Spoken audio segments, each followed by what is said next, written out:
Part 35. Infinite Doomsday Start Draws Luodu Mechanic. Author, Shanmao Aichiji.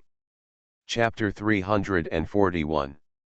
Because more than half of them were killed or wounded, the density of monsters that could rush out from there to attack the rogue blockade troops was not as high as before. It was like the tide began to recede. Try harder and try to clean them all up as soon as possible. Seeing this, Sarah also made time to cheer up the rogues who were still fighting intensively around her. And what was more convincing than her voice was her face flushed with excitement and joy, and her mouth couldn't stop curling up. She really didn't expect that the task that had troubled her for several years and had to be desperately carried out under the pursuit of the latecomer paladin cult could actually progress so quickly with the cooperation of Ruger and Tia. She even couldn't help but imagine that if Maxilaya and his wife had this ability back then, would she have left long ago? Well, at that time, she had not established any special bond with the human survivors here. If she could leave, she would definitely leave in a blink of an eye. But now, if she really got rid of Andariel's restraints, she asked herself, can she really leave with peace of mind? Thinking of this, she couldn't help but look at Tia, who was busy on the turret of the assault tiger, and Ruger, who was shuttling back and forth between several tanks to replenish ammunition, and shook her head silently. Forget it, that kind of thing, let's talk about it later. After Sarah encouraged Ruger's morale, she immediately returned to the gunner's position.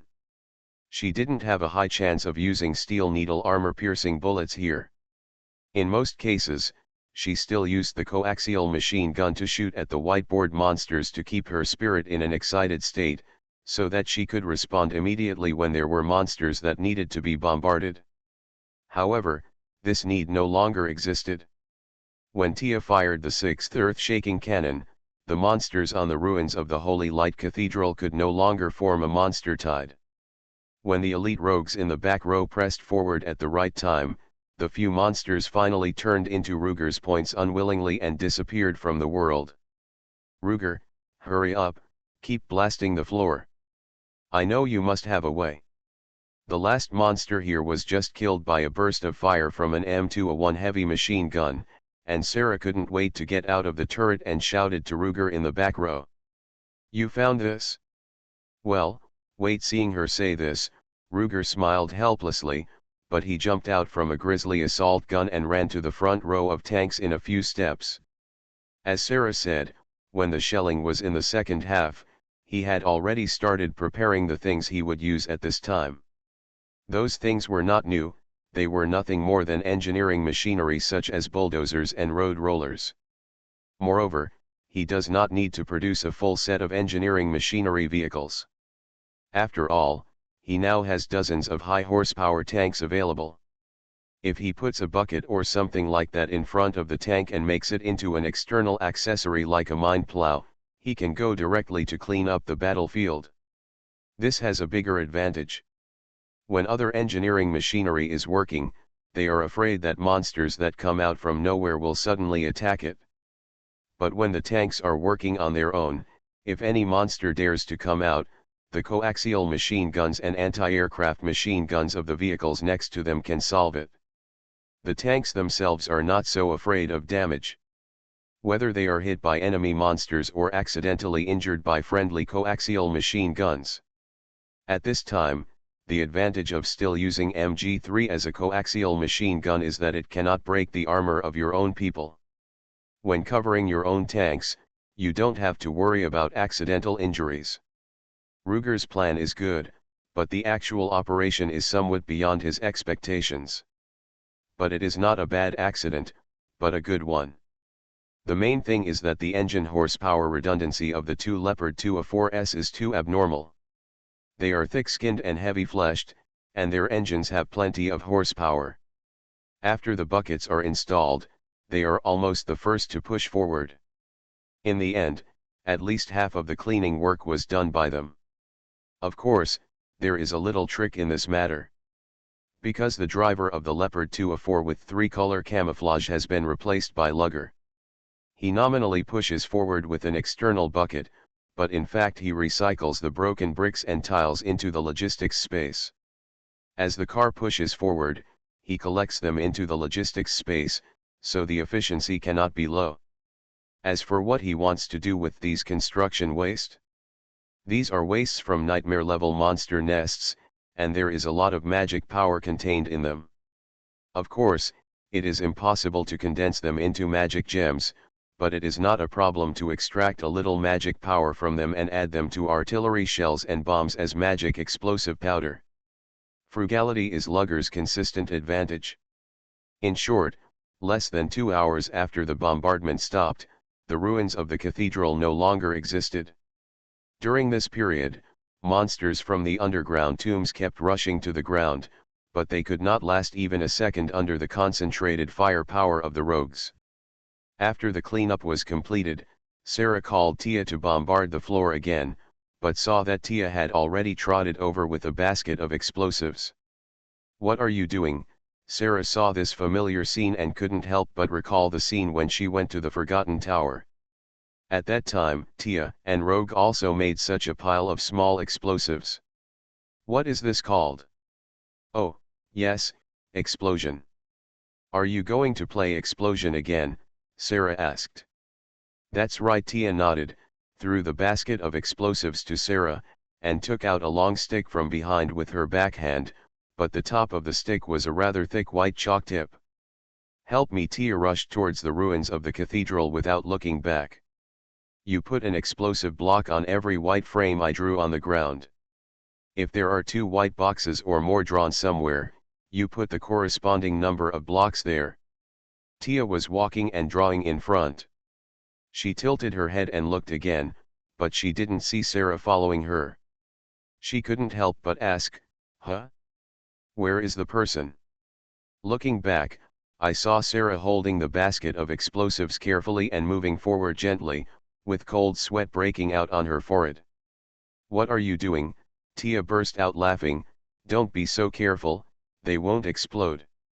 I haven't put the detonator on them yet. Even if you fire a shot into them, they won't explode." Sarah was still unconvinced. It wasn't until she looked back at Lugger and saw him nodding that she really felt relieved. While speeding up and throwing explosive blocks at the corresponding positions on the ground, she said angrily, "Speak about this kind of thing earlier, all right. Who knew you didn't realize there wasn't a detonator up there?" Tia shrugged, but smiled, and picked up the stick and continued to write on the ground. Infinite Doomsday Start draws Luodu mechanic. Author, Shanmao Aichiji. Chapter 342. Both Tia and Sarah's Nephilim power systems are more agile, and they are both very fast. In addition, they are essentially the reincarnations of the Devil King of Hell, and they cooperated with each other to set up the bomb in a short time. The reason why the bomb was set in a certain place was naturally because Lao Ke went underground and found the weak part of the underground tomb, and then notified Tia. Tia also wanted to save trouble, and did not drill a small hole in the floor first, like the directional blasting of a building, to break the structure of the entire building in one fell swoop, but relied on the brute force of explosives to collapse the ceiling of the first floor of the underground tomb. Google searched can. Still, blasting layer by layer. Push flow in the field of blasting. She didn't dare to let Sarah do it again when installing instantaneous electric detonators on explosives. If this person accidentally touches the wire to some power source, it will be a lot of fun. Well, in fact, the fun won't be that big. With just these TNT blocks, if 1 or 2 of them explode at close range, it is easy to injure Sarah, but it is still a bit difficult to kill her directly. Even so, for the sake of efficiency, Tia still called the expert Ruger over. Ruger was distracted in the logistics space to deal with the magic in the building materials, so that he could not only suppress the dissipation of magic to the maximum extent, but also clean up the pile of garbage in the logistics space as soon as possible. However, he had no choice but to follow her after being pulled over by Tia to do the real work. Installing detonators is a little more troublesome than placing explosive blocks. But it is not bad for experienced people. Soon, with the cooperation of the two, a giant spider web-like arrangement was completed. Looking at the dense wires on the ruins of the cathedral, and then looking at the explosives on each node, the Rogers who came to watch also felt a tingling scalp. On the one hand, normal people have intensive phobia, especially this kind of thing that looks like a spider web, which represents great danger in the magic world. On the other hand, they are different from half of the survivors of the dark world.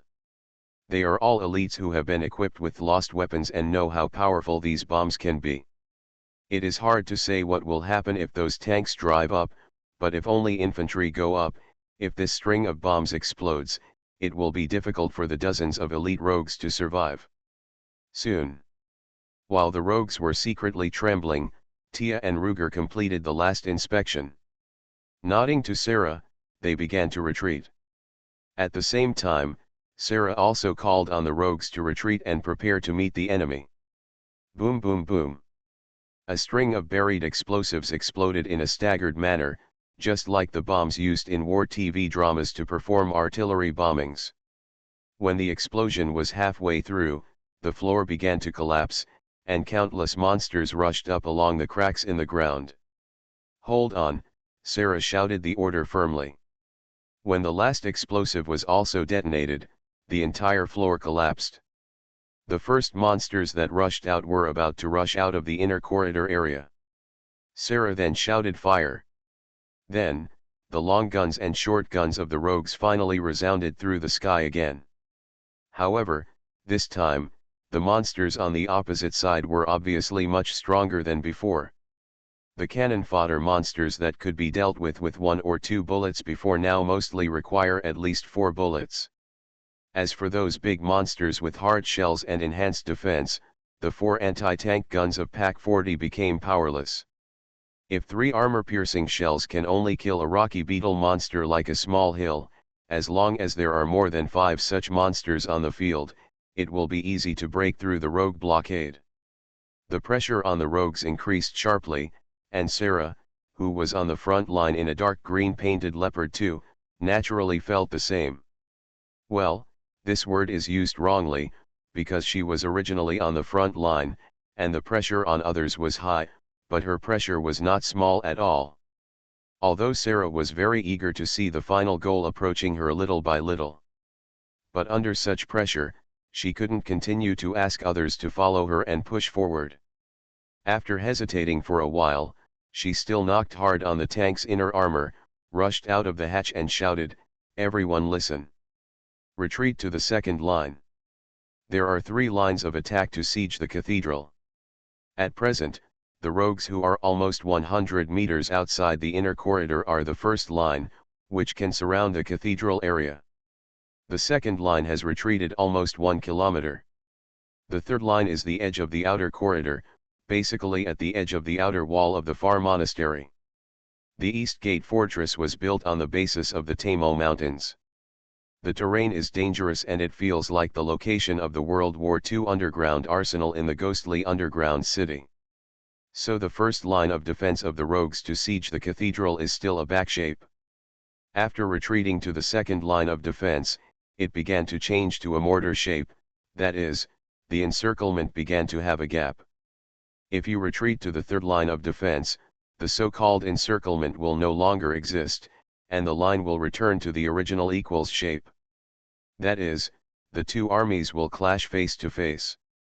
This is because if the encirclement continues to expand, the troops responsible for encircling the enemy from behind and to the sides will be pressed against the mountain wall. This formation without depth and space for maneuvering has no meaning at all. They cannot get sufficient logistical supplies, and they cannot buy time by retreating, so they are easily surrounded by the enemy. And what if they lose the front line? Behind them was a cliff. Even if the monsters could climb out, it would be difficult for them to gather and attack from behind the rogue battle formation with their low IQ.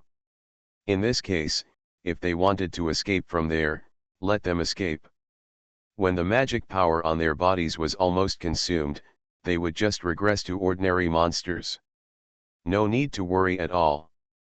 So when making a 3-layer plan, Sarah arranged the third battle formation into an equals shape. But in this case, the rogue's firepower output efficiency would be slower. And if the battle line was too close to the camp, it would attract more free Nephilim to run over. Sarah didn't want to do this unless it was absolutely necessary. The second mortar-shaped battle line was relatively more of a compromise. It could achieve the tactical goal of exchanging space for time, and maintain a certain firepower density. The time gained could gradually dissipate the magic power of the monsters and even the underground layer. In this way, the monsters attacking the rock blockade will gradually weaken, and the underground layer will gradually lose the ability to breed high nightmare level monsters. No, the monsters that appeared this time can no longer be called nightmare level. Rog took the time to use a loaded towed anti-tank gun to try to attack a hideous monster. Kill record.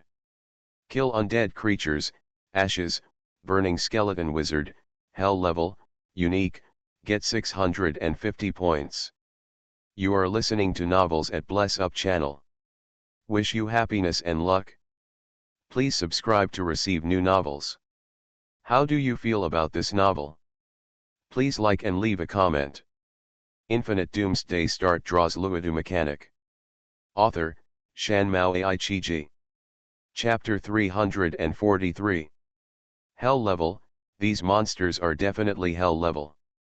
The one killed by Lugger is a unique small boss level monster.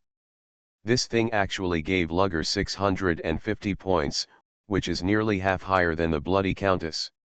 It's almost catching up with the Paladin Austin. If it weren't for hiding in the battle formation, taking advantage of the moment when the skeleton mage led his subordinates to charge, Lugger would have found it difficult to kill such a high-value target with one shot. This once again proves that the data overflow in the dark world is really serious. It's like if you kill the boss at the low level, the reward is only a few hundred or 1,000 gold coins, not to mention other things. But at a high level, you can get thousands of gold coins by killing a small monster on the roadside. Now Lugger feels the same. Good guy, he tried every means to kill the enemy before, and the points he got were only a few dozen or a few hundred points, and he was still quite happy. Here, facing the hell level monsters, one shot can get 600 plus points, which is simply abnormal. He sighed at the good profit of the hell monsters, while the rogues were getting more and more uncomfortable. After all, the level of these hell monsters is equivalent to 75 plus. And the rogues are at most 35 plus. This is because they have been upgraded recently. Although it is dozens against hundreds, the number disadvantage is not obvious. Moreover, the rogues' arms are much longer than the monsters. It is said to be a battle, but it looks more like a one-sided massacre. However, even so, the rogues are still under great pressure. No, it should be said that it is precisely because of this that their pressure is not small. They have long arms and can slaughter monsters unilaterally because they have no other choice. If they really fight hand to hand, none of them can withstand 2 or 3 random attacks from the monsters. They have high attack and low defense, so they play to their strengths and avoid their weaknesses, and fight with long-range weapons in the back row. Pressure also arises from this. If they fail to kill all the monsters rushing towards the blockade, even if they miss only one, it will be a disaster for the entire rogue battle formation. And if only 1 or 2 rogues are seriously injured, the firepower of the defense line will be weakened again. There will be more monsters rushing over. So, a vicious cycle. Just as Sarah was hesitating whether to try to retreat a distance, some people who were expected but unreasonable appeared. Those free Nephilims who were working part-time in the rogue position finally came. In fact, even if there was no major retreat of the front line this time, these free Nephilims had already noticed something strange here. The rogues nominally said that they were carrying out routine monster elimination work today, so they imposed martial law on the area within the inner corridor. But the free Nephilims have been dealing with the rogue troops for a long time, and they can see something wrong from the clues. If they were just doubting before, they were sure when the more than 100-meter-high Holy Light Cathedral of the East Gate Fortress with a history of more than 200 years collapsed. It was certain that ROG must be doing something big.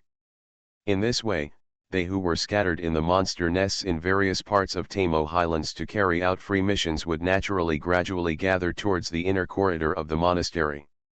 They only appeared now, which means that the remaining ROGs have executed Sarah's blockade order very well. However, the elite ROGs were brought by Sarah to clear the monsters, and they still felt that the troops were insufficient. In this case, it is easy to imagine what the combat power level of the ROGs who stayed behind to be responsible for the blockade and vigilance is. Compared with the real Nephilim, the strength of ROG alone is at a disadvantage. The main reason why they can become the absolute main force of ROG Town is that they are disciplined and look like an army. Although the individual strength of those Nephilims is relatively strong, there are not many who can cooperate with a team of 4 people in real battle. The more Nephilims there are, the more chaotic the fighting power is. It's like that classic metaphor. 1 Nephilim against 1 rogue, 90% of the Nephilims will win. But 4 Nephilim against 4 rogues, it's hard to say. If 20 Nephilims against 20 rogues, as long as there is no such a strong person as Sarah among the Nephilims, the rogue will definitely win. But the problem now is that the rogues responsible for the rear blockade are not fighting with the Nephilims. They just try their best to maintain order and will not insist too much. Besides, Sarah has an order. If things go wrong, it is not unacceptable to let the Nephilims in. In fact, it is true. The group of free Nephilims who ran in to watch the excitement immediately rushed up with shouts when they saw the collapsed cathedral with no trace left and the countless monsters swarming from there. The way they looked at the monsters was very familiar to Ruger. That was the typical way a money grubber looked at gold. These Nephilims were determined to get the magic gems dropped by the monsters. Although the Nephilims here could not improve their strength by leaps and bounds as they did in the original game by simply killing monsters to gain experience points, the results were not much different through training with magic gems. Of course, in fact, it was not easy for Nephilims to transform magic stones into strength without a certain degree of training. This was just like Ruger digesting and absorbing the effects of the strengthening potion. If you use magic stones without training, you will not only get twice the result with half the effort, but you will also lose your mind and eventually degenerate into a monster. The rogue army experienced a large-scale degeneration incident, which was the source of the degenerate rogues under Andariel and the Bloody Countess. After that, they strictly controlled the frequency of rogues' use of magic stones. This is also the reason why Sarah had so many magic stones in her hands, and they all fell into Ruger's hands in the end. Originally, the corresponding suggestions were also issued to all Nephilim, but the obvious improvement in strength is also addictive. A considerable number of free Nephilim took this path because they did not want to control their strength improvement addiction. Their life pursuit is just this routine: kill monsters, get magic stones, improve strength, kill more monsters. Such a cycle. This is of course unhealthy. But who can be healthy in the end times? So slowly, the attitude of Rogue Town towards these people changed from trying to help them improve to using them when they can. So there was the so-called Free Nephilim Mercenary Corps. Of course, not everyone is so extreme. When the Free Nephilim mercenaries became a system, no more than 1/5 of them were truly crazy.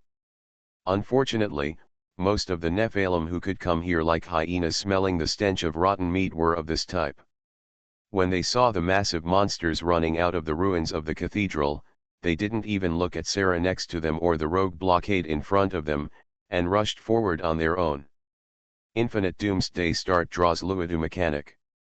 Author, Shan Mao Ai Chi Ji. Chapter 344. Then. These crazy warriors, Nephilim, were beaten to near death by 2 or 3 claws of the hell-level monsters. If it weren't for the firepower support of the rogue blockade, and if there were 1 or 2 sober people in their team who took the opportunity to pull them back to the safety line, they would have passed the near-death stage and entered eternal sleep. Sarah is too lazy to care about these hyenas who are not very capable but have super noses. She is the leader of the rogue troops, but not from Rogue Town. She is responsible for the safety of the rogues, but not for these hyenas. In her opinion, these ignorant guys who violated her ban and ran over to give themselves up deserve to die. If it weren't for the fact that their existence did disperse the impact of the monster tide and help reduce some pressure on the rogue blockade, Sarah might even order Rogue not to save them. But since they used their lives to share the pressure of Rogue, Sarah is not an unreasonable person. She returned the favor by creating some evacuation opportunities for those dying guys, so that they could get away. The Nephilim hyenas were healing their wounds, and those who were dying, so they didn't care for the time being. On Rogue's side, the situation was much better. It seemed that the unique monster leader that Ruger had just killed, the skeleton mage Ashes, was the general commander of this group of monsters. After that guy was killed, the Nephilims came out to help Rogue block a wave of attacks, and the monster tide that surged out of the first layer of the catacombs finally began to weaken. In this way, the previously shaky Rogue blockade line became strong again. After a period of continuous firepower, the monsters that surged out of the catacombs finally turned from sea tides to river water, and from river water to streams.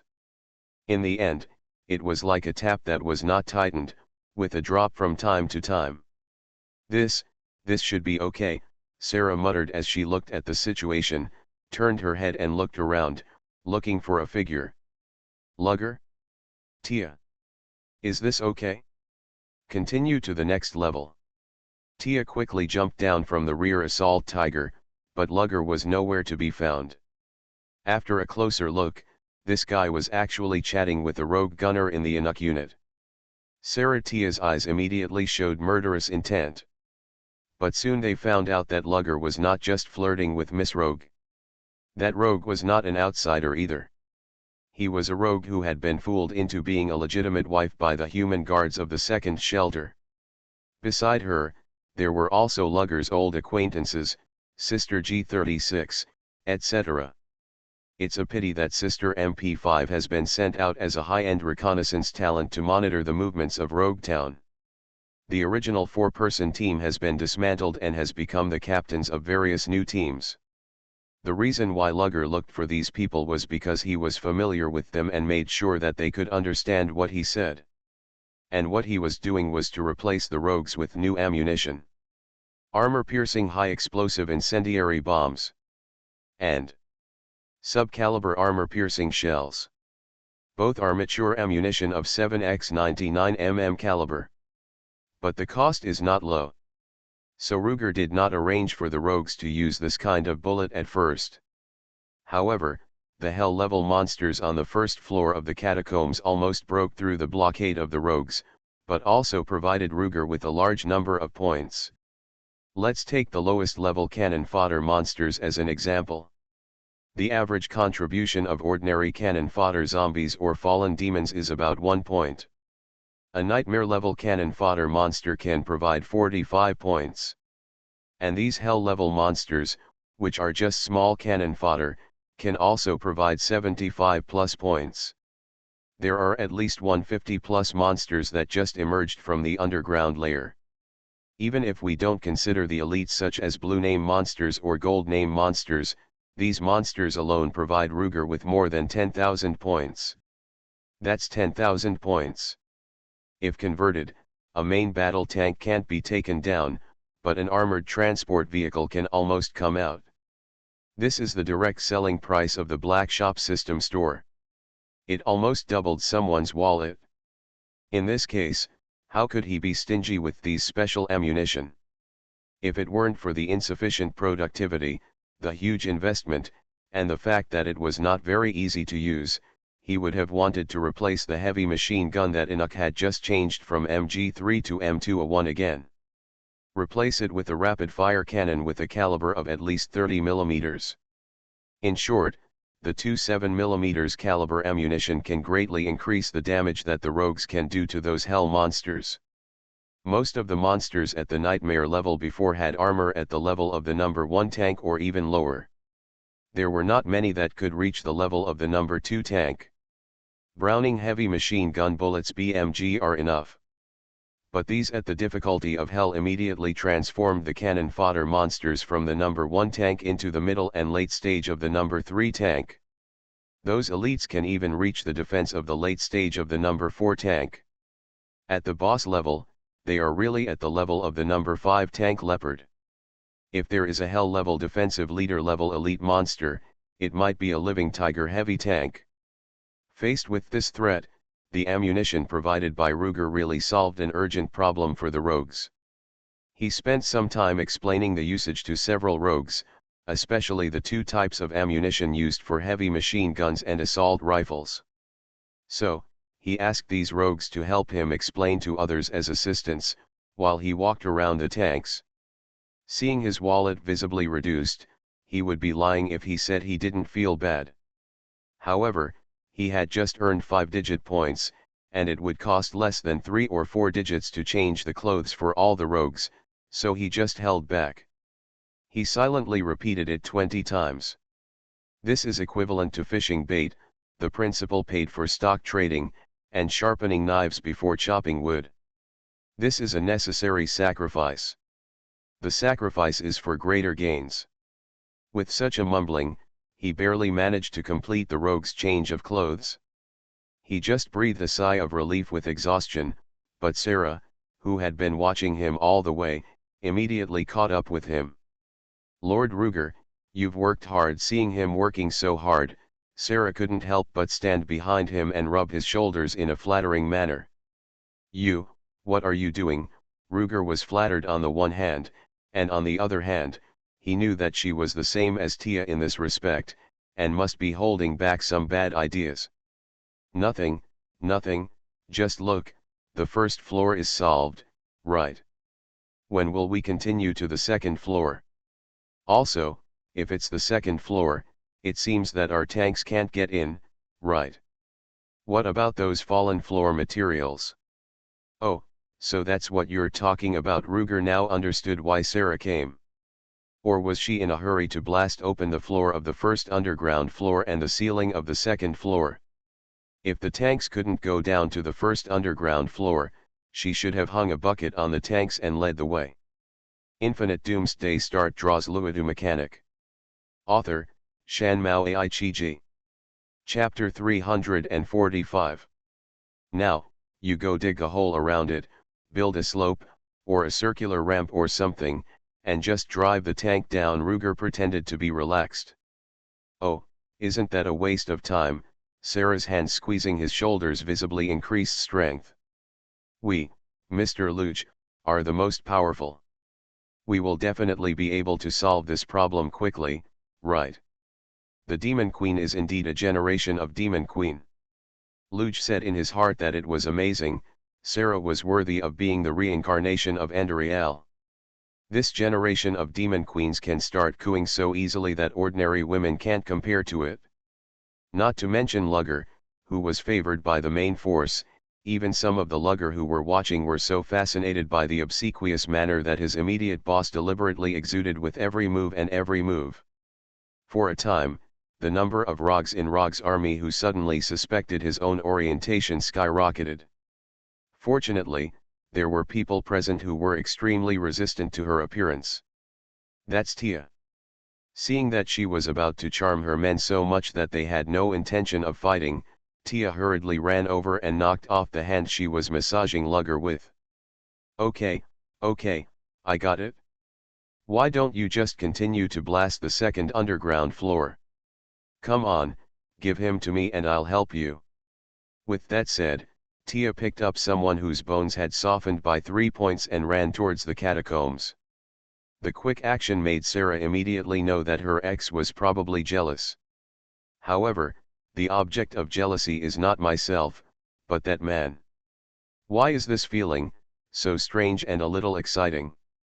Thinking of this, Sarah couldn't help but smile softly and shouted to Tia, "Hey, will you be sent down in a tank?" "No need," Tia waved her hand in the air, "if you retreat further, the monsters below will only become more powerful. Also, protect my self-propelled mortar. Let them move my 5 tanks back another half kilometer. That's all. Sarah couldn't help but yelled after hearing what she said and pulled lugger and jumped down into the catacombs. However, what answered her was not Tia's voice, but the sound of a rumbling engine. It turns out that Tia directly expanded Ruger's logistics space and drove out a fixed crane. It's still an old diesel engine. Avoiding the influence of magic radiation on the motor. The rumbling sound sounded very deceptive, but in fact, neither of them was actually controlling the thing. In fact, Ruger was driving his modified weasel that had not been used for a long time and was almost scrapped. He was using the front bucket to push scrap materials and load them into the logistics space. Tia, on the other hand, directly changed into a Tegeman warrior, took out a 30mm rapid-fire cannon specially designed for mecha warriors and mounted it on her shoulder to clear out the hell monsters that climbed up from the second floor to the first floor. With Lao now as a clairvoyant, the two of them were not afraid of being attacked by the monsters that climbed up. Lugger was cleaning up in front, and Tia took the time to place the demolition bomb on the floor. When the two of them worked together, they were able to hit 3 points faster than before on the ground. After all, if they weren't afraid of being seen by others, both of them could increase their speed slightly. Soon, the two of them finished their arrangements, put away their things, and jumped onto the ground one after the other. Seeing that they came back so quickly, Sarah didn't react yet, so she hurriedly gathered around and asked, "What, are you lacking helpers or materials? How about I come with you?" "You want to come with us?" Tia angrily pushed Sarah forward, who was thinking about it. Before Sarah could ask any more questions, she heard the series of explosions coming from the catacombs behind her again. When Tia stuffed her into the Leopard 2 turret cabin, she saw a new wave of monsters spurting out from the ground. Why are you so fast?" Sarah sighed, but quickly reacted and shouted, "Welcome, meet the enemy. Also, Tia, Lugger, remind me earlier next time." Haha, it can be heard from Tia's wild laughter that she will probably not abide by Sarah's words. The monsters in the second round were indeed 3 points more powerful than before. The tanks on the front line bear the brunt of the attack. A few seconds after the battle started, he had to retreat temporarily to prevent his armor from being broken by more powerful monsters.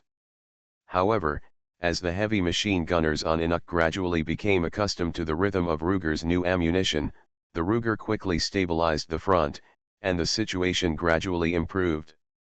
"The new ammunition is so useful," Sarah couldn't help but murmured when she saw this. "That guy still has so many good things in his hand that he's not willing to take out." Humph.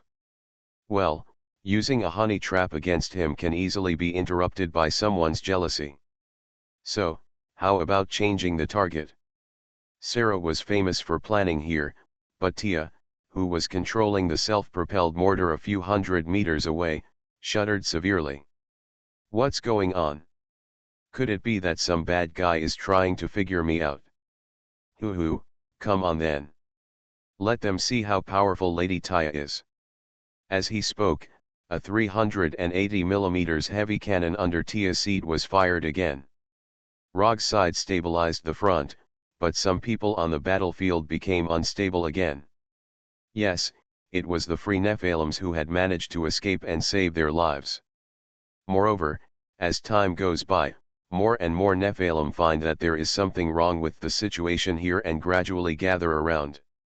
After they discovered that the Rogs responsible for sealing off the outside were only symbolically blocking and would not actually use violence, almost all the Nephilim who ran back rushed into the inner corridor area. In other words, they all ran to the battlefield. There were some who had just suffered a loss, and some who had just arrived and were not afraid of tigers. So soon there were young boys who were deceived by the old guy and ran to the front to give away their heads. That's a combination of 2 barbarians and 2 necromancers. There are also 2 free Rogs assisting them. The 2 barbarians are both reckless men with axes and sticks. They are existences that most Nephilim despise on the surface but a little envious in their hearts. These axe and stick barbarians have no advanced fighting skills, nor do they have exquisitely crafted weapons and armor. Using the crudest weapons, wearing the roughest animal skins, each move is the simplest hacking, slashing, and hammering. But even so, their combat effectiveness is often not low. It fully demonstrates the unreasonable side of the barbarian power system. Although many Nephilim seem to be dismissive of this power system when they mention it on the surface. But after careful inspection, the smell inside is quite sour. That's right, it's the sour smell of an overturned vinegar jar. These two barbarians are also relatively well-known masters in the Free Nephilim. It's just that he is lacking in intelligence. It's not that there's anything wrong with their IQ, it's just that after they find that muscles are easy to use, they can easily rely on them no matter what they encounter. You are listening to Novels at Bless Up channel. Wish you happiness and luck. Please subscribe to receive new novels. How do you feel about this novel? Please like and leave a comment. Infinite Doomsday Start draws Luodu mechanic. Author, Shanmao Aichiji. Chapter 346. The so-called path dependence is nothing more than this. The one who just instigated them to go and deal with those monsters was a warrior who had been beaten up by someone with his muscles when he failed to tease someone. Warriors are a secondary power system similar to rogue. In form, they are like paladins who have not obtained the ability of holy light. Similar to rogue, which is only female, this kind of secondary paladin is only male. I hope readers will remember our domain name Taiwan Novel Network rightward arrow circled M. In Rogue Town, those warriors who join the paladin cult will awaken the ability of holy light sooner or later and be called soldiers. And they are very satisfied with their current abilities and decide to keep going, and slowly form a group of warriors. Although as secondary Nephilim, the upper limit of these warriors' abilities is not high, and no famous warrior masters have been heard of in the history of Rogue Town. However, their abilities in the 10-30 level range are quite good. Compared with other Nephilim, they have won and lost, and even have a higher winning rate. It should be noted that among the Nephilim mentioned earlier who do not care about anything in order to obtain more magic stones to improve their strength, 4.5 out of 10 are this type of warriors. The guy who instigated the barbarians to fight the hell monsters is such a warrior who is almost crazy. However, such a guy actually suffered a loss from the barbarians and turned to retaliate against them with such a conspiracy. Let's not talk about how bad this person's character is, how strong are the two barbarians. In fact, many of the Free Nephilim around were thinking about this. They were very familiar with this warrior who was about to go crazy in his 30s, and knew how many people he had. But they were relatively unfamiliar with the two barbarians. At this time, they were a little curious. But there were also people with discerning eyes who saw some clues. Hey, look, that necromancer holding a dagger, could it be that guy Woden? Woden? No way. Isn't he dead? It is said that he and his teammates died in a monster nest in Tamor Highlands. You don't know this, right?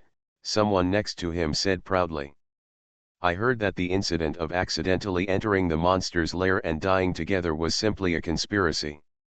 Someone from the cult was planning to steal the rogue's chariot back. I heard from the people in the town that the witch's man was the fragile-looking pretty boy who blocked the gate of Rogue Town and bombarded it. It is said that even the chief paladin of the cult, Saint Austin, was beaten half to death by him. It is said that it was just to rescue a Nephilim who was tricked back by those spies. Maybe the first poison necromancer in Rogue Town, Woden, was rescued by him. Being fooled by this man, who was 3/4 true and 7/4 false, the Free Nephilim around who had not been brought back to Rogue Town for several months could not help but take a breath. So, that human gigolo, no, that lord, is actually quite powerful. Hey, you look so arrogant, he's just a gigolo, what's there to be afraid of? Look at that guy, although he's not short, his arms and legs are so thin, he looks like a dead man, not as strong as a druid. What's wrong with calling him a gigolo? Can he come over and eat you? Hey, hey, hey, why should he eat me? If he's going to eat someone, he's going to eat you. Everyone heard it, be my witness, he said it all. Okay, both of you, calm down and talk business, someone brought the topic back to the topic dissatisfiedly. So, the one holding the tooth dagger is really the first poisoner warden. To be able to team up with him, those two barbarian guys must be really good. That's hard to say. Didn't you hear just now? Warden's original teammates included spies from the cult. If you count the dead ones, he probably has no teammates. Recently, everyone's casualties are not that big, right? It's not easy to team up with masters these days. Maybe he has no choice but to team up with a few recruits. Forget it. Even Henry the Big Mouth has someone to team up with, so how could the first poisoner warden not have someone to team up with? Ask your captain. If he comes to apply to join the team, your captain will probably throw you away and replace him with someone else. No one has teamed up with him yet. Is this the only way? Are you drunk again? You, the warrior called Henry the Big Mouth was red and white, and was obviously being scolded. But everyone present now had a clear idea. The barbarians who were chosen by Woden and recruited into the team must have extraordinary combat power. At least one level stronger than most of the people present. In fact, it was true. In the eyes of several people waiting to see the joke and many curious about the story, the two barbarians holding sticks and axes encountered the monsters on the opposite side. The monsters on the opposite side were two demon monsters that looked very difficult to deal with, pollution monsters. These demons that looked like a combination of a minotaur and a toad were just like their names, like reptiles born in sewage sludge. You can tell at a glance that they are full of venom. In their big toad-like mouths, there is a thin and long tongue that is always filled with saliva or pus. In short, normal people would want to run away when they see this thing, and they neither want to hit it nor be hit by it. However, the two barbarians were obviously not normal people. After discovering that two monsters had broken through the blockade of the rogues, the two guys shouted loudly, one started to accelerate and charge, and the other jumped directly from the ground and fell towards the monsters. Bang, bang, bang. The two guys aimed their hammers and axes at the pollution monsters in front of them and smashed them down simply and plainly. And each hammer was faster than the last. In the end, it felt like they were performing a drum set for others, and they even beat drums. The two toads were also stunned by the two unconventional barbarians and failed to fight back immediately. As a result, they were hit on the head by the two people in a row, and they were actually knocked unconscious on the spot. When they recovered, the two toads, including the sticks and axes, had probably been greeted with dozens of moves. Even a 72+ level hell monster was hit by two 30+ barbarians in a row, and its head was broken, and dark green dirty blood kept flowing out. At the same time, their passive defense was finally activated, and they began to emit lightning continuously. The lightning slowly gathered, and finally formed a magic similar to a lightning ball, which hit the two barbarians. However, although the two barbarians were only wearing animal skins, they were extremely resistant to lightning magic because they had no metal on their bodies. Infinite Doomsday Start draws Luodu mechanic. Author, Shan Mao Ai-Chi-Ji. Chapter 347. However, even so, the two of them were involuntarily stiffened by the lightning ball of the hell-level pollution monster. Fortunately, at this moment, their teammates behind them finally took action. Two necromancers. One focused on the poison system, and various poisonous fangs and poisonous spears were accurately injected into the monsters like missiles through the battlefield. The other focused on the bone system, and the bone spear in his hand was thrown at the pollution monsters like a rocket. In conjunction with the bows and arrows of the two rogues, the long-range firepower support for the barbarians was not weak at all. Under normal circumstances, if the fight continues like this, it shouldn't take long for the two pollution monsters to be solved.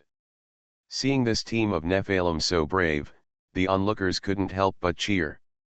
Of course, more people thought, if they can do it, I can do it too, thinking that those monsters are just like that, and they actually picked up their weapons and rushed towards the group of monsters. But just as they started to move, the barbarians over there changed again. It turned out that the two of them swung their sticks and axes and kept hitting the heads of the pollution monsters.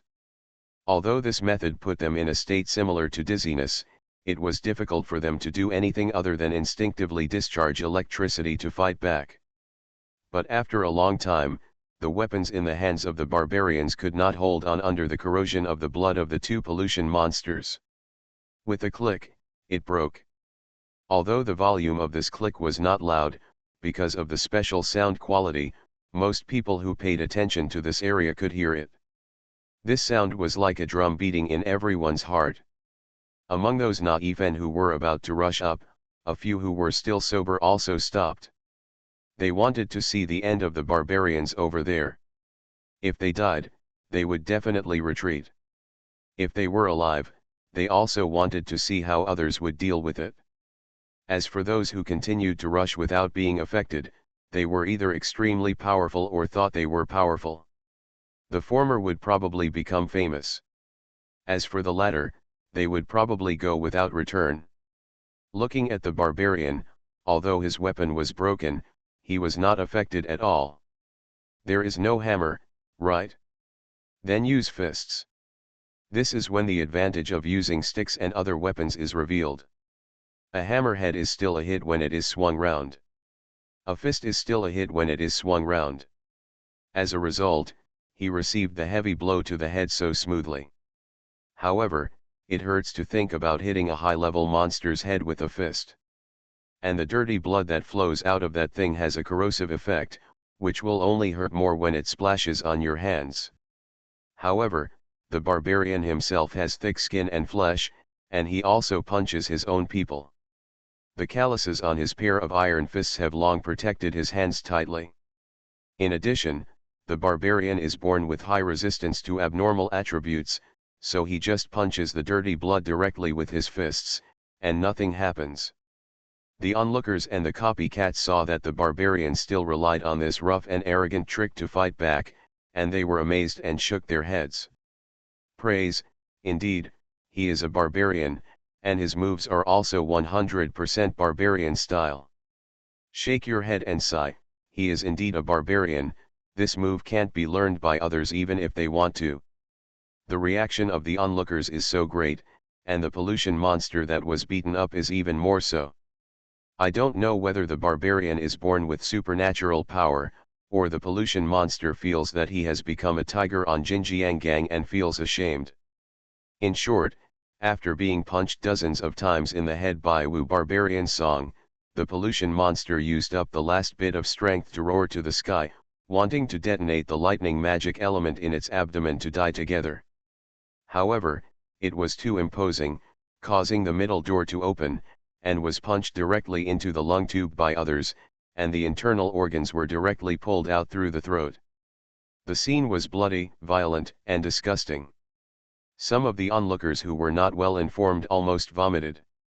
On the other hand, the old hands, seeing that the barbarian could wreak havoc on his instincts to such an extent, all nodded and said, "Young people are to be feared, young people are to be feared." Looking at the pollution monster over there, it has already died. But the barbarian who was clinging to its corpse did not stop, and his hands reached into its belly again to rub it inch by inch. Finally, he touched something, and with a strong poke, he actually pulled out a rib of the pollution monster. The barbarian gestured with the rib twice, probably because he felt that it was too light and not convenient to use. He actually used it as a dagger and cut the pollution monster into pieces. In the end, he chose the one at the root of the three-section leg bone of the toad monster, which had bones on both ends, as a stick. He also chose the one in the middle, which had bones on one end, similar to the ball joint of a big stick bone, and a forked end as the axe handle. Then he pulled out a piece of gum from the head of the pollution monster, polished it slightly and embedded it into the forked end of the leg bone axe handle, and tied it tightly with animal tendons and other materials as ropes. This barbarian actually used the corpse of a dead pollution monster on this battlefield to make himself a set of bone weapons. Bone stick, and tooth axe. The barbarian on the other side was still hitting the head of the second pollution monster with his weapon. The one who got the new weapon here immediately went over and chopped the pollution monster with an axe. This axe directly embedded into the skull of the pollution monster, and another burst of dirty blood gushed out. The axe stick in the hand of the barbarian over there was also corroded and broken. The barbarian with the tooth axe saw that the axe was easy to use but not so easy to use, so he couldn't help but grin, but raised the bone hammer in his other hand and smashed it hard against the tooth axe. Crack! A sound of bone fracture and friction resounded throughout the battlefield. Looking at the second polluted monster, a huge gap had been cut into its forehead by an axe. With such a serious injury, it is naturally dead. Hiss, it hurts. Who is this barbarian boy? This method looks really barbaric and violent. If those barbarian masters see this, won't they immediately accept him as their favorite disciples? Hee, what do you think? I'm afraid these two little guys are the favorite disciples that some master has trained for many years and just sent out to experience. Although there are no other human gathering places except Rogue Town and the shelter that the adult just built. But the wilderness that is full of dangers for us is just a playground for those masters. As for us, in the dense forest over there are so many reclusive masters teaching apprentices. Is it true? Don't make it sound so far-fetched, okay? That's right, a while ago, the rogue front was almost driven back to the blood wasteland from the ice plains by the monsters, and the demons almost came to the city. If there are so many reclusive masters, why don't they come out to help? Hee, do you think there are none? What? Let me ask you, a while ago, the rogues were beaten by monsters all the way and had to retreat to the blood wasteland ice plains, is that right? Infinite Doomsday Start draws Luodu mechanic. Author, Shan Mao Ai Chi. Chapter 348. How come a few weeks later, these same rogues are actually beating up monsters all the way, even reaching the monastery and demolishing the cathedral? That's it, isn't there a certain person who suddenly appeared? That's it, the first person slapped his thigh. That person is so powerful, but before he was born, he had no name or surname, and no one knew him. Where did he come from? Did he jump out of a crack in a rock? I hope readers will remember our domain name Taiwan Novel Network rightward arrow. You mean? That person, is he also someone's? Nonsense. Sarah, who was secretly paying attention to this side, couldn't help shaking her head when she heard this, and she was no longer interested in these free Nephilims who were talkative and had too big imaginations. She observed this side to see if there were any people from the cult mixed in the free Nephilims here. However, after a round of observation, there was no one who could be confirmed for the time being, but there were many who were worthy of suspicion. The most suspicious thing is the 6-man team that is in the limelight. Others are most concerned about the two barbarians who fight like crazy, but as the chief of the rogues, Sarah is more concerned about the two rogues in the team. And she recognized the identities of these two at a glance. They were the two rogues who were once seduced by the cult spy werewolf druid Joshua and the venomous death Favidon. Sarah initially thought that they were also kidnapped by the cult spy and taken back to Rogue Town. But during the rescue of Minerva in Rogue Town, the two were not seen. So far, Sarah once thought that they had been killed by the spy Joshua, and she had a bloody account with the cult in her heart. But now, they have returned here without a sound. And they are following that Vodun. It seems that nothing has happened, and they just come to join the battle. It is simply inexplicable. What did they encounter at that time? What happened during this period? These are all waiting to be answered. If Sarah were to guess, there would be a ready-made answer: they have been controlled by the cult, so they can survive. Now, they are the new generation of spies. But even Sarah herself felt that this guess did not make sense. Because spies cannot attract attention. Using these two surviving rogues would easily arouse Sarah's suspicion. But, then again, maybe the cult took advantage of others' psychology and played a trick within a trick, reversing and reversing? You think they are too easy to be caught as spies, so they should not be spies, but others took advantage of this psychology and really regarded them as spies. Okay, Sarah's idea is basically going crazy. As the barbarians performed a tiger fight in Jingyang Ridge, no, it was the cathedral fighting monsters, more and more free Nephilim began to rush towards the monsters. This group of monsters rushing up from the second floor of the cathedral's catacombs are slightly less in number than the first floor, but their levels or strength are obviously higher. The two barbarians over there actually used control skills to continuously stack stun debuffs on the two polluted monsters, and then controlled them to death. During this period, the two necromancers in the back row did not stop using debuff magic. Not to mention that the two rogues were still on guard around to prevent other monsters from disturbing the two melee fighters in the center of the battle. So although it seems that the two barbarians killed two hell-level monsters very casually, the skills displayed behind them are definitely not that simple. It's just that experts see the doorway, while laymen see the excitement.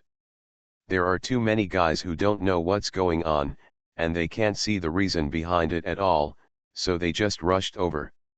As a result, they were just like the first batch of free Nephilim, and were slapped by the monster's two claws and fell into near death.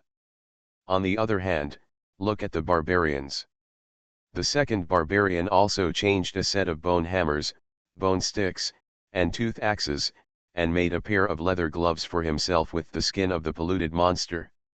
It is said that they just killed the monster successfully and changed new weapons, so they should have made a big move and killed everyone. But they did not go deeper, but wandered in the empty area between the rogue blockade and the line of the catacombs monsters, only dealing with those who were alone. Seeing that they were so wise, and that they did not have the kind of fighting spirit of the barbarians in the phenomenon, even Sarah could not help but nod secretly.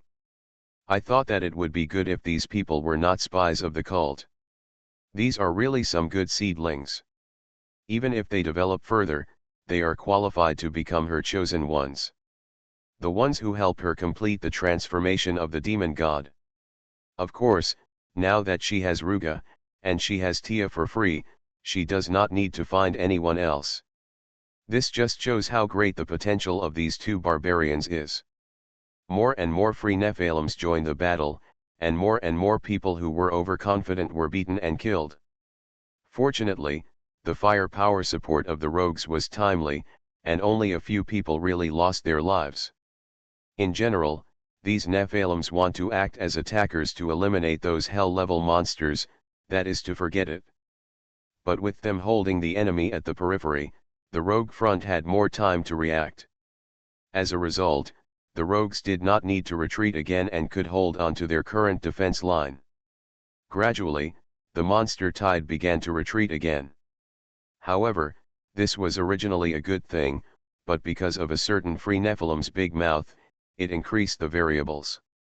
No. These monsters are starting to become fewer. Let's go to the front and take a look. We will soon be unable to grab them. I just saw that someone over there got a perfect level magic gem from a monster. That thing, one piece can be equivalent to more than a dozen ordinary level ones. As long as we can get one, our entire team will not have to worry about magic stones for 3 to 5 months. Hurry up, follow me. If this was an individual behavior, it would not be a big problem. But this person's big mouth was so loud that all the Nephilim teams around could hear it clearly. As the saying goes, people die for money and birds die for food. Although these Nephilim are not all martial crazy, they are prone to some convergent changes after working in the same business with them for a long time. A perfect level magic gem. A level 5 gem, even if converted into the points used by Ruger, is 2,560 points. With so many points, even Ruger would be tempted, let alone these free Nephilim. So in the blink of an eye, except for those who were still in a dying state and had not recovered, all the Nephilim, one by one, even if they had just been seriously injured, began to run to the inner circle. It would not matter if they ran to their death, but they blocked the attack line of the Rogs. Although they hated their unorganized and undisciplined behavior like hyenas and vultures, after all, they were all human survivors and had fought together before, so the Rogs could not really attack them without caring. In this way, the monster tide that had just retreated showed signs of rising again. You are listening to Novels at Bless Up channel. Wish you happiness and luck. Please subscribe to receive new novels. How do you feel about this novel? Please like and leave a comment. Infinite Doomsday Start draws Luodu mechanic. Author, Shan Mao Ai-chi-ji. Chapter 349. Captain, sir, what should we do? Seeing that the monster tide was somewhat surging because there was not enough firepower to clear it, Adjutant Rog hurriedly asked Sarah, who had been relieved from her part-time position as a gunner and was observing the battlefield in the commander's position. Don't worry about them, hold the line. Although Sarah would not order these Nephilim to be shot directly, she would not be restrained by them and delay her work. Yes. The Rog actually didn't want to care about these Nephilim. Although from a historical perspective, the final other half of the Rog warriors would most likely be someone among these free Nephilim, but, how can I say, times have changed. Since the Paladin cult implemented the Nephilim legal concubine system, the once legendary beautiful love has become less and less likely to appear. When Ruger appeared, allowing a group of ordinary people who had no Nephilim potential to gain decent combat power, Rog was more inclined to choose these people. Because they are gentle and considerate and not very chauvinistic. If all the unmarried rogues have such changes, then after the radiation spreads to the entire rogue army, their perception of the free Nephilim will generally be downgraded. Of course, from another perspective, we have to defend the Nephilim. Before, when the rogue front was in the cold plains of the stone wilderness, it was fine. Almost all the Nephilims who had passed the novice period could go there to help. Although the combat power of these newborn calves is not as strong as their predecessors, correspondingly, some bad habits such as racism and male chauvinism that the rogues think are bad are not obvious. At that time, the rogues still had a good perception of the Nephilim boys. Even if they had already taken ordinary human women as concubines in the rogue town and even had children. After all, good people, good looks, good personalities, etc. can cover up many other problems. But when the rogue front was pushed to the monastery, those 10+ Nephilims who had just passed the novice period would find it difficult to stay here with extremely high combat intensity. For the free Nephilim, if their combat power is not up to level 30+, they may die here. But correspondingly, those martial madmen who used to run to dangerous areas without any care will like the current front. By participating in the battle here, they can still obtain high-quality magic gems with a very high probability. At the same time, by guarding the rogue tent, they can also resupply nearby, or even rest peacefully, without having to worry like in the wild. This positive and negative, after the two sides are superimposed, it is equivalent to a completely changed group of Nephilim who cooperate with the rogues in the battle. Originally, there were little puppies everywhere, but now there are full of martial madmen. In this way, it is impossible for the rogues to have a better sense of Nephilim. Therefore, the rogues had no objection to Sarah's order not to care about the Nephilim, and immediately took practical actions to show that they would resolutely execute it. It is manifested that if there are any areas where Nephilim are active, they will not provide fire support there. In this way, those martial madmen had to deal with the monsters by themselves. or they would be dealt with by the monsters. Then the rogues would come out to save the situation. As the martial madmen who wanted to hunt monsters were hunted by monsters one after another, the Nephilims gradually discovered the rogues' strategy. Several well-known big mouths actually started to curse. The general idea was that the rogues were ungrateful and ungrateful. In short, the meaning was basically that if the rogues did not let them take advantage and get some good magic gems from high-level monsters, then the rogues had problems with their character. Originally, the rogues did not care about such things. But these big mouths were really good at talking.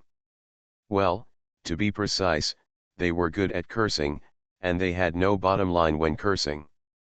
As a result, many rogue girls who were not very old and not deeply involved in the matter were scolded until their eyes turned red. Just when Adjutant Rog was hesitating whether to ask Sarah for her opinion, Sarah jumped out of the turret hatch first.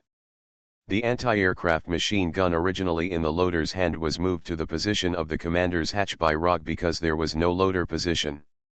As a result, Sarah, who jumped up, unloaded the MG3 that almost no one used in 2 or 3 moves, held it in her hand, and fired a series of bang bang bang at the big mouth. She did not aim during the series of shooting, but just looked at the muzzle of the gun that kept correcting the bullet landing point. In this way, in the area attacked by her, in addition to the monsters being attacked, the big mouth and several Nephilim were also hit by 762 caliber armor-piercing bullets. 762 caliber armor-piercing bullets are ammunition that can kill nightmare-level cannon fodder monsters in seconds. Although the distance is now several hundred meters, it is not enough to hit the monsters, but the effect of hurting the Nephilim is not much worse. After a while, several big mouths complained. Just as they were about to curse again, they heard Sarah holding her breath and shouting, "How is it? This is the weakest gun in our hands. Does it feel good to shoot you? You want support, right? Imagine, if other guns hit you, can you still survive? If you value your life, don't rush forward so much and don't block our shooting line. If you block it and still want support, be careful not to be shot by our guns. Sisters have a lot of things to do, and don't have time to play house with you guys and be your mothers. Want to roll around here and act like a mommy boy? No way. Go home and find your own mother." Sarah's words are not very lethal, but insulting. Well, insulting is just so-so. If anyone else said this, the big mouth over there would definitely curse back. But just because she is Sarah, the highest commander of the rogue troops. Since it was her who spoke, these people really didn't dare to confront her head-on. After all, if you curse rogue, no one will say anything back, and even if someone does, they won't say anything to the point. But if you start to curse with this person, and make him angry, he might really order rogue to focus his fire on the big mouths. Who can restrain this Sarah now? Akara. Dead. Kasha. Dead too. Could it be Austin from the Paladin Order? Sorry, although this one is not dead, he and Sarah both wish the other would die first. To put it bluntly, if Sarah really attacked these big mouths, they would die with their eyes wide open and turn into evil spirits, and they would not be able to find anyone to seek justice. As a result, the big mouths who were cursing just now were hit hard by Sarah's bullets, and they became turtles instead. Humph. Seeing this, Sarah snorted coldly, threw the MG3 to the adjutant next to her, and shouted to the rogues, "Rogues, look carefully, only aim at the monsters and fire." Infinite Doomsday Start draws Luodu mechanic. Author, Shanmao Aichiji. Chapter 350. If there are any of our mercenary allies, don't shoot easily, so as not to accidentally injure friendly forces, Sarah continued to shout. Google search reading. Do you understand? Yes, sir. When the rogues heard this indirect order, they immediately smiled and their morale was boosted. I hope readers will remember our domain name Taiwan Novel Network Rightward Arrow Smoke Ji Woo. On the other hand, some people on the Nephite side finally began to be unable to withstand the pressure and retreated to the back. Things are often like this. Once someone starts, the remaining chain reactions are easy to stop. The Nephite couldn't hold on and started to retreat, which naturally led to the monsters in their contact area being able to free up their hands to deal with others. And when they retreated, it was impossible for them to retreat from the contact area to the blockade area in an instant, which meant that while they retreated, they still blocked the shooting route of the rogues, making it impossible for them to send supporting firepower to make up for it in the first time. In this way, those monsters that suddenly became free would go to deal with other nearby Nephilim.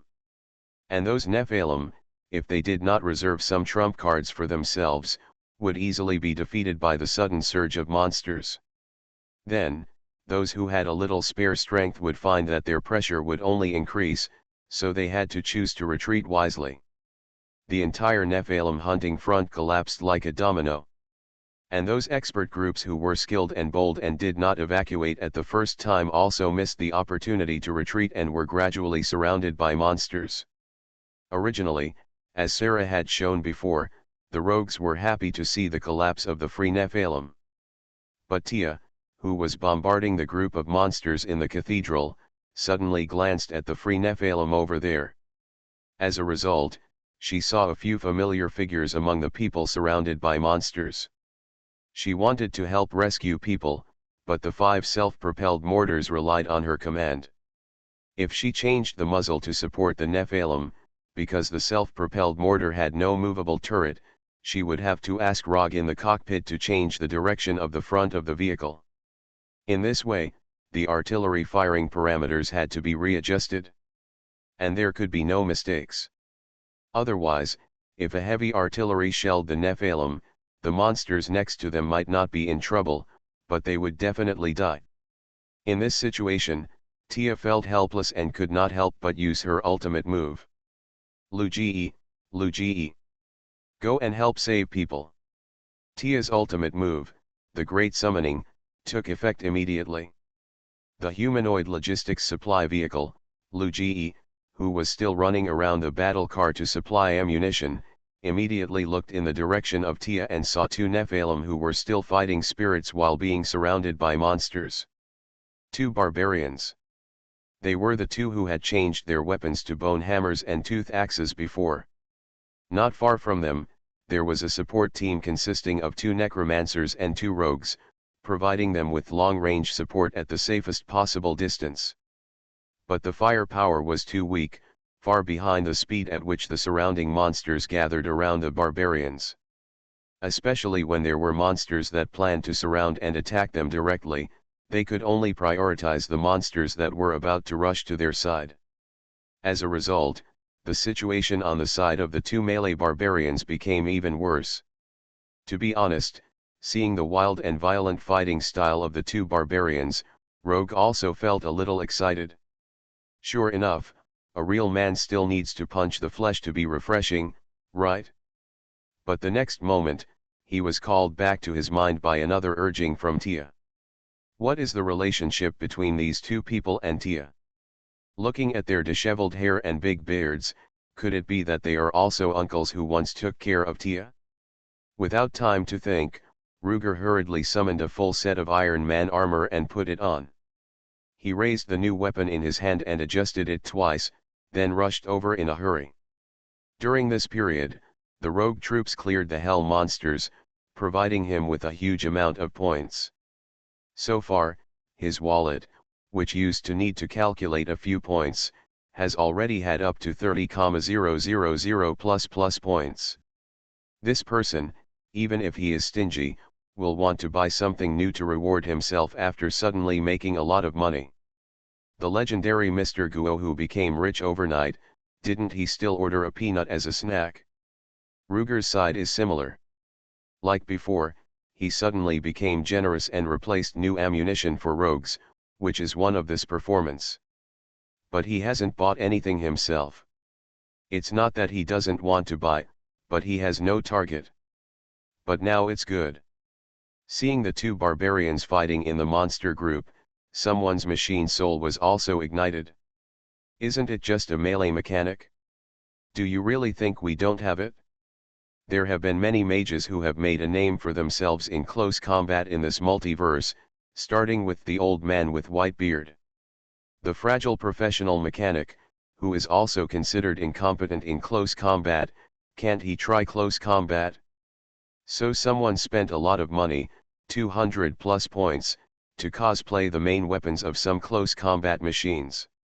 After shrinking them so that they can be used on the Iron Man armor, they are powered by magic gems, a power source with extremely high energy density.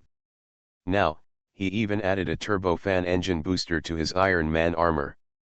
This device is fueled by gems from the three systems of ice, fire, and poison, and is powered by electricity gems. It is designed to even allow him to fly for a short period of time, so powerful that he can fly. Compared with the rocket engine booster he used before that was modified from a rocket, this thing is no longer an unconventional device that can only be turned on once, but can be turned on and off when not in use, and has a battery life of at least 20 minutes of conventional equipment. So, after he finished dressing up, he took 2 steps in the direction of the barbarian, then immediately turned on the turbofan booster, and the whole person soared into the sky like a mortar bomb. After drawing a parabola with extremely high curvature, he continued to fall into the group of monsters as if falling from the sky. The huge drill bit on his left hand drilled directly through the Tianling cap of a pollution monster. Hell monster, kill instantly. That's right, one of the mechanic's melee weapons in his cosplay is the so-called man's romance, the drill. It doesn't matter what Trinity omnipotent man builds the tower's light or Tianyuan's power to break through the spiral. As long as the power is sufficient and the drill bit, especially the rotating shaft, is hard enough, the drill bit will not be unable to penetrate anything that can be penetrated by firearms and bullets. As for value for money, this is the energy you need. With one move, the pollution monster turned around in an instant. Next to him, a dark demon that was 90% similar to the fallen demon but had black skin all over its body rushed towards Lugger with a knife and shield in his hand. In the stunned eyes of the barbarians, Lugger did not retrieve the drill bit in his left hand, but raised the huge wheel-like weapon on his right hand to hit the small buckler. Then there was a roar of gunpowder, and a thick and long alloy nail with a sharp head was shot out of the revolver weapon.